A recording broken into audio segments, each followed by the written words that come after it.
लोकसभा चुनाव 2024 गहमा गहमी शुरू हो चुकी है। डेट्स अनाउंस नहीं हुई हैं, लेकिन यात्राएं चल रही हैं और रैलियां हो रही हैं। और हमारे साथ मौजूद हैं कांग्रेस के बड़े नेता सचिन पायलट जी। सचिन जी, इतना सब कुछ हो रहा है, आपका अलायंस भी हो रहा है, लेकिन अलायंस ऐसा हो रहा है कि पार्टियां आपके अलायंस वाली ही आप जितना सम्मान दे रहे हैं उतना आपको सम्मान नहीं दे रही। नहीं, ऐसा बिल्कुल नहीं है।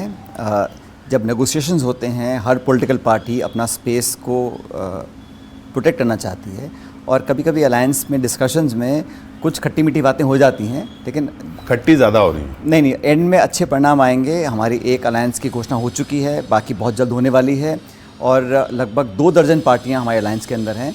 और मुझे लगता है कि हम सबका अल्टीमेट ऑब्जेक्टिव ये है कि हमें एनडीए को हराना है।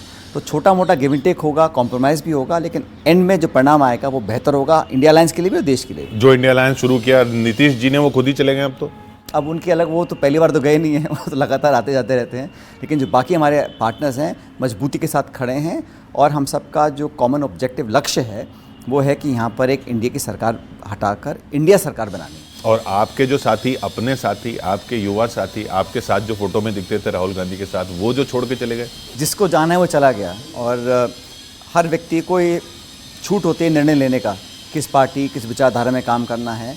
किसी की मजबूरी है, किसी को कोई और रीज़न हो सकता है, लेकिन ये जनता और समय तय करेगा कि उनका निर्णय कितना सही था, कितना गलत था।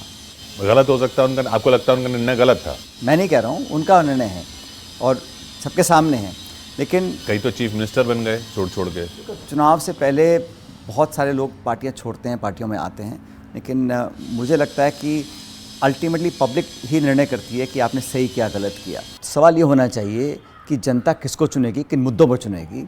और मैं आपको कह सकता हूँ कि हम लोगों की जो तैयारी है, हमारी पार्टी का और हमारे अलायंसेस का जो गठजोड़ बना है, उससे भाजपा चिंतित है, और परिणाम कांग्रेस और इंडिया अलायंस के पक्ष में आएंगे। आप कह रहे हैं कि भाजपा चिंतित है, आप चिंतित नहीं? इतने सारे लोग एक एक करके छोड़ के जा रहे हैं। मैंने कहा ना, पार्टी भाई जिनको जाना है वो जा रहे हैं। उनके व्यक्तिगत कारण हो सकते हैं, कुछ मजबूरियां हो सकती हैं, कुछ दबाव हो सकता है। लेकिन सवाल ये है कि अगर भाजपा इतनी कॉन्फिडेंट है कि वो 300 पार, 400 पार, 500 पार कर रहे हैं, तो फिर वो अलग अलग पार्टियों के एक एक नेता को अपने साथ क्यों जोड़ रहे हैं? क्या ज़रूरत पड़ गई उनको जोड़ने की हर राज्य के अंदर? तो कहीं ना कहीं वो समझ रहे हैं कि 10 साल का जो उनका शासन रहा, वो प्रचंड प्रचार और प्रोपेगेंडा के अलावा जो वास्तविकता हैं उसको समझ रहे हैं कि जनता बदलाव चाह रही है, जवाब मांग रही है। रिपोर्ट कार्ड के आधार पर सवाल पूछने की हिम्मत लोग कर रहे हैं, जनता कर रही है। इसीलिए मुझे लग रहा है कि एनडीए को दोबारा से पुनर्जीवित करने का जो एक मुहिम छिड़ी है बीजेपी ने, वो इसको देख के की है। वो कह रहे हैं कि हमने तो 370 हमारी तो पक्की है, हम तो ये 400 पार के लिए कर रहे हैं। मैं कह रहा हूँ ना, ऐसी नारा देना तो बहुत अच्छी बात है चुनाव से पहले, लेकिन अगर इतना अति आत्मविश्वास भाजपा के अंदर होता तो ना तो वो बिहार में जो उन्होंने किया वो करते, ना वो कांग्रेस या बाकी दलों के नेताओं को अपने साथ जोड़ने की कोशिश करते। अगर खुद में इतना वो सशक्त होते, मजबूत होते, अपने परफॉर्मेंस के आधार पर दोबारा इतना बड़ा बहुमत देने की उनमें अगर क्षमता होती तो ऐसा नहीं करते। पर वो तो चलो नारा दे रहे हैं, आप तो नारा भी नहीं दे रहे। आप तो ये भी बोल रहे हैं देश नारों से नहीं चलता है ना, देश परफॉर्मेंस से चलता है, देश नीतियों पे चलता है, गवर्नेंस पे चलता है। देश में जिन ताकतों को जनता पसंद करती है, उनको वोट डालती है, वही तो शासन करेंगे। और मुझे नहीं लगता है कि अभी तक कोई ऐसा ब्लूप्रिंट हमारे सामने आया है कि अगर एनडीए या बीजेपी ने कहा कि हम 5 साल में हम ये करेंगे। वो तो अपनी बात करते हैं कि हम 300 पार, 400 पार। 2047 तक का ब्लूप्रिंट दे रहे हैं। नहीं, ब्लूप्रिंट नहीं है वो, एक सपना दिखाने वाली बात है। ब्लूप्रिंट होता है कि आपका एजेंडा युवाओं के लिए क्या है, रोज़गार के लिए क्या है, महंगाई को कम करने के लिए क्या है, किसानों के लिए क्या है। अब पूरे प्रदेश और देश भर के किसान आंदोलित हैं, उनसे क्या आपने वादे किए थे, वादा खिलाफी क्यों कर रहे हैं। बहुत सारे मुद्दे जिन पर जनता सरकार और भाजपा की राय जानना चाहती है, लेकिन वो हमेशा ऐसे मुद्दों को लेकर आते हैं जो भावनात्मक हैं या विवादित हैं या जज्बाती मुद्दे होते हैं, ताकि लोगों का ध्यान डाइवर्ट रहे।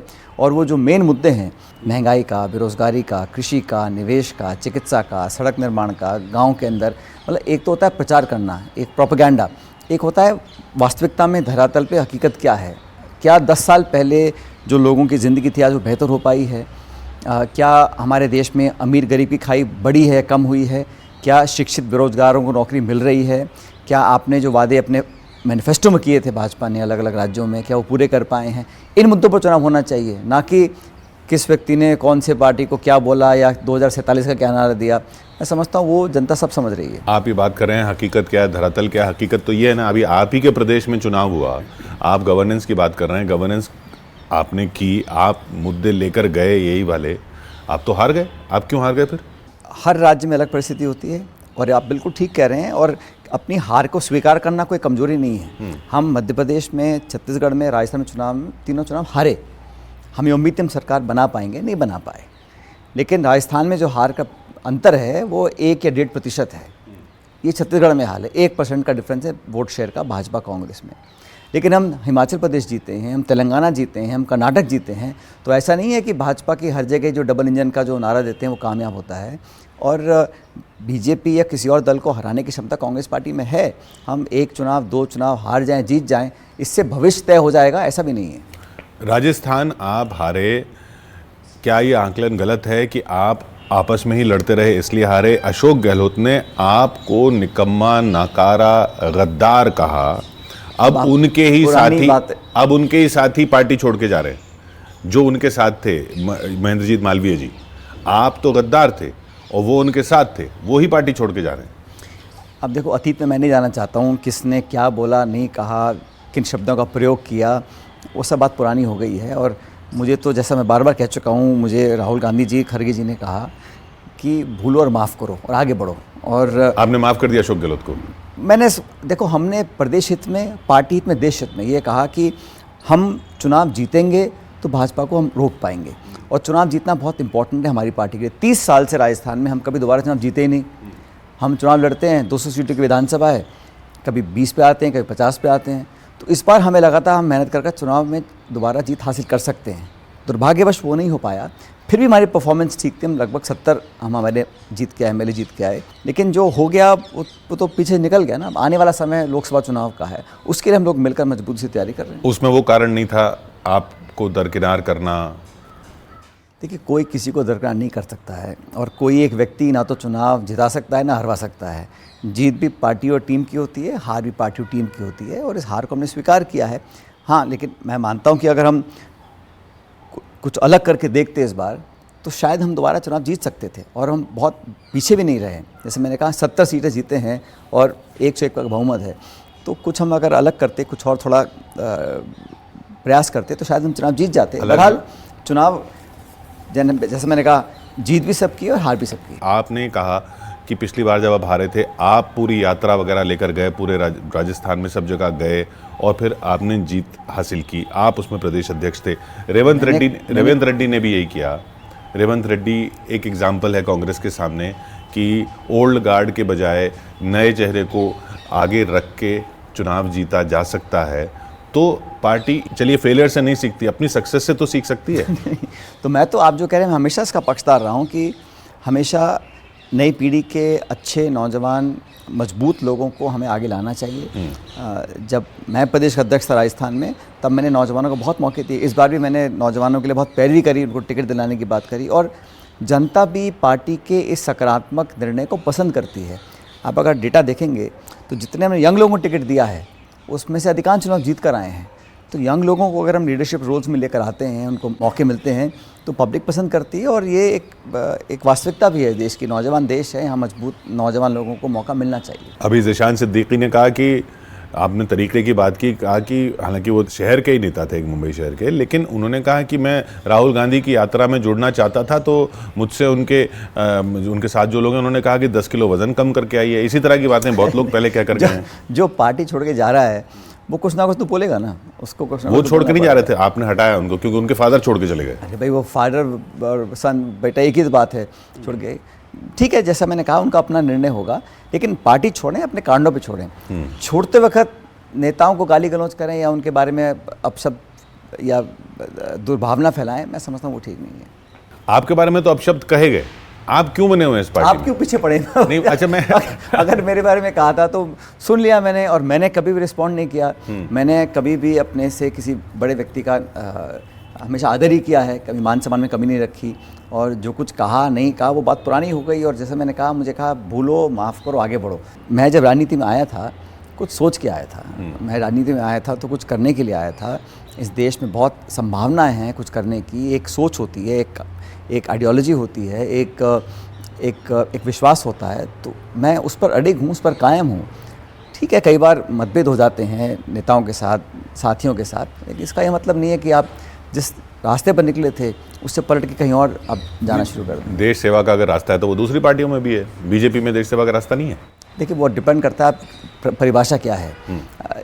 मैं तो कहता हूँ अलग अलग दल हैं, लक्ष्य एक ही होना चाहिए कि भारत देश को विकसित करना है, हमारे लोकतंत्र को मजबूत करना है। वहाँ अलग अलग रास्ते जाने के हैं, किसी को जिसको जो रास्ता पसंद है उसमें जाता है। मुझे जो पसंद है मैं वहाँ बैठा हूँ और वहीं काम करूँगा, मैं उसी रास्ते पर चलता रहूँगा। ये क्या आइडियोलॉजी है? क्योंकि अब कई लोगों को तो कांग्रेस की आइडियोलॉजी ही समझ में नहीं आती। देखिए, पूरे देश में जब से देश आज़ाद हुआ, हम लोग बहुत जल्दी भूल जाते हैं इतने बड़े मुल्क को एक रखने की जो एक भावना है, संविधान को सर्वोपरि रखने की जो भावना है, एक इंक्लूसिव लिबरल सबको साथ लेने की क्षमता, इच्छा शक्ति और परफॉर्म कर दिखाने की जो एक सोच और काम करने का तरीका है, वो मैं समझता हूँ सबसे बेहतर हमारी पार्टी में है। बहुत से दल हैं, 30-40 पार्टियाँ पार्लियामेंट में हैं, अलग अलग दल हैं, लेकिन आज रिक्वायरमेंट इस देश को ये है कि लोगों को जोड़ने का काम किया जाए। बहुत सारे हमारे यहाँ भाषाएं हैं, धर्म, जाति हैं, वेशभूषाएं हैं, पृष्ठभूमियाँ हैं, उन सबको एक कैसे रख सकते हैं, और हर एक नागरिक को बराबर का अधिकार है। आज जो मणिपुर में घटना घट रही है, अगर किसी और राज्य में होती शायद उसका रिएक्शन दूसरा होता, लेकिन वहाँ पर रहने वाला इंसान भी इस देश का नागरिक है। वहाँ के लोगों को उतना ही अधिकार है एक सेफ्टी का, सिक्योरिटी का, अपने जीवन जीने का। तो उन सबको जोड़ने का जो काम कर सकता है, मैं समझता हूँ वो कांग्रेस का प्लेटफॉर्म सबसे बेहतर प्लेटफॉर्म है। ये आपने जोड़ने की बात की, यही बात लेके राहुल गांधी यात्रा पर निकले थे और अब फिर यात्रा पर निकले हैं। आप भी उस यात्रा में शामिल हुए और शायद राजस्थान के लेग में फिर शामिल होंगे, लेकिन चुनावों में उस यात्रा का असर कुछ दिखता नहीं है। बल्कि ये बीजेपी भी बार बार कह रही है कि जहाँ जहाँ जा रहे हैं वहाँ आपके साथी उल्टा छोड़ते जा रहे हैं। तो पब्लिक में तो यही इमेज जा रही है ना कि राहुल गांधी की यात्रा का असर अपनी पार्टी में तो हो नहीं रहा, वोटरों पे क्या होगा? कि यात्रा जो निकली थी पहली, वो आज़ाद भारत के इतिहास में सबसे जटिल और सबसे बड़ी यात्रा थी। 4,500 किलोमीटर पैदल, मैं खुद चला उस यात्रा में, 20-25 किलोमीटर रोज़ चलना। किस लिए चलना? लोगों को सुनना, देखना, समझना, जोड़ना, बात करना। और देश में जो एक खाई बन गई है धर्म के नाम पर, जाति के नाम पर, गांव और शहर के जो दूरियां बनी हैं, उसको ख़त्म करने के लिए, लोगों को साथ जोड़ने के लिए, उसमें सिर्फ एकता का एक भावनात्मक मुद्दा था। आप उसकी तुलना करें कि कितना वोट बढ़ा, कितना घटा, वो अलग बात है, लेकिन उसका फ़ायदा पार्टी को मिला। उससे लोगों में एक धारणा पैदा हुई कांग्रेस वर्कर्स के अंदर कि हम मजबूत हो सकते हैं, चुनाव जीत सकते हैं, जहाँ बहुत सालों से चुनाव नहीं जीत रहे हैं। लेकिन उस यात्रा के बाद पूरी कांग्रेस पार्टी ने और कांग्रेस वर्किंग कमेटी ने राहुल गांधी को आग्रह किया कि आप एक पूर्व से पश्चिम यात्रा और निकालिएगा। लेकिन यात्रा का उद्देश्य है कि जिनकी आवाज़ आज दबी हुई है, जिनको कोई सुन नहीं रहा, मीडिया में उनकी बात आती नहीं है, किसान है, गरीब है, नौजवान है, उनकी बात को सुनना, उनको ताकत देना, उनकी आवाज़ को बल देना। चुनाव जीतना इस यात्रा का मकसद नहीं है।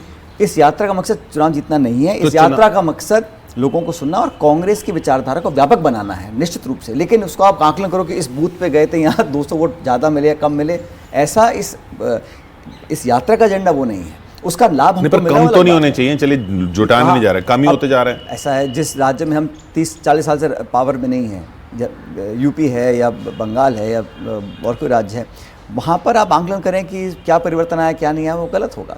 लेकिन एक कार्डर को, वर्कर को, सहानुभूति रखने वाले लोगों को विश्वास में लेना, उनको संबल और ताकत देना, वो इस यात्रा का लक्ष्य है। और न्याय की मांग करना ना, जिनको न्याय नहीं मिल रहा है। राहुल गांधी यूपी में अपनी सीट हार गए थे पिछली बार। हार गए तो ऐसा तो नहीं है कि पहली, ऐसे इंदिरा गांधी भी चुनाव हार गई थी। तो राजनीति में, जिंदगी में चुनाव में हारना जीतना बहुत बड़ी बात नहीं है, लेकिन अपने लक्ष्य तो नहीं हटे, अपनी आवाज़ तो बुलंद करी। आज भी केंद्र सरकार के खिलाफ सबसे मजबूत आवाज़ अगर किसी की है विपक्ष में, तो राहुल गांधी की तो है, कांग्रेस पार्टी की तो है। और पैन इंडिया लेवल पर अगर कोई भाजपा को चुनौती दे सकता है तो वो दल कांग्रेस पार्टी तो है। इंडिया अलायंस हमारे 2 दर्जन पार्टीज़ हैं, सबको मान सम्मान है, सबके साथ हम काम कर रहे हैं। लेकिन सब जानते हैं कि पूरे भारतवर्ष में अगर कहीं किसी पार्टी का पैन इंडिया लेवल पर एक प्रेजेंस है और जो बीजेपी को नेशनली चुनौती दे सकता है, वो कांग्रेस पार्टी तो है। मान सम्मान आप दे रहे हैं, उधर से उतना मान सम्मान मिलता दिख नहीं रहा साथियों से। ममता जी कह रही हैं आप 40 से ज़्यादा सीटें नहीं जीतेंगी, मतलब अलायंस भी कर रहे हैं आप उधर, और उनको बोल भी रहे हैं कि कर लीजिए, वो कह रही हैं 40 से ज़्यादा सीटें नहीं जीतेंगी। तो विपक्ष में जाने के लिए अलायंस हो रहा है। ऐसा है, आप मत भूलिए कि एनडीए भी कैसे बिखरा था। एनडीए भी लगभग समाप्त हो गया था। वो तो इंडिया अलायंस का जब गठबंधन हुआ तब जाके दोबारा उन्होंने एनडीए को पुनर्जीवित किया, लेकिन चाहे अकाली दल हो चाहे शिवसेना हो उस समय उनको तो ज़रूरत नहीं थी।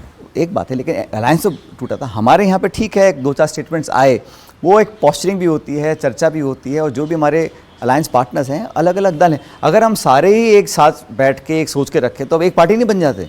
अलग अलग पार्टियाँ क्यों हैं? क्योंकि अलग अलग काम करने का तरीका, अलग अलग सोच है, अलग अलग राज्यों में उनकी प्रेजेंस है, और हर पार्टी का एक महत्व है।